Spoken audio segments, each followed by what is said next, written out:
5 beginner-friendly exercises for a full body workout at home. Hey everyone, welcome back to Fit Bro. Today, we are going to talk about something that's important for all of us, staying fit and healthy. And the good news is, you don't need a gym membership or expensive equipment to do it. All you need is your own body weight, and a little bit of space. In this video, I am going to show you 5 beginner-friendly exercises that will give you a full body workout, right in the comfort of your own home. These exercises are perfect for anyone who's new to working out, or for anyone who wants to switch up their routine. The first exercise is the squat. Stand with your feet shoulder width apart, and lower your body as if you're sitting back into a chair. Make sure to keep your back straight, and your knees behind your toes. You can hold on to something for balance if you need to.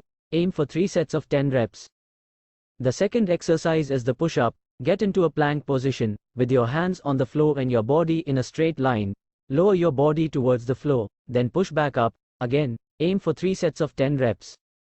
The third exercise is the plank. Start in a push-up position, but instead of pushing up and down, hold your body in a straight line for as long as you can. This exercise works your core, shoulders, and back.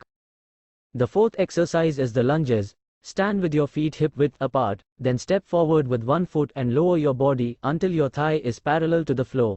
Push back up to the starting position, and repeat on the other side. 3 sets of 10 reps on each leg. The last exercise is the bicycle crunch. Lie on your back with your hands behind your head, and bring your knees towards your chest. Straighten one leg out, while bringing the opposite elbow towards it. Switch sides, and repeat. 3 sets of 10 reps on each side. And that's it. These 5 exercises are a great way to get a full body workout, and they're perfect for anyone who's new to working out. Remember to start slow, and don't push yourself too hard. And if you're not sure about something, feel free to ask a personal trainer or a fitness professional. Thanks for watching, and don't forget to like, comment and subscribe for more videos from Fit Bro.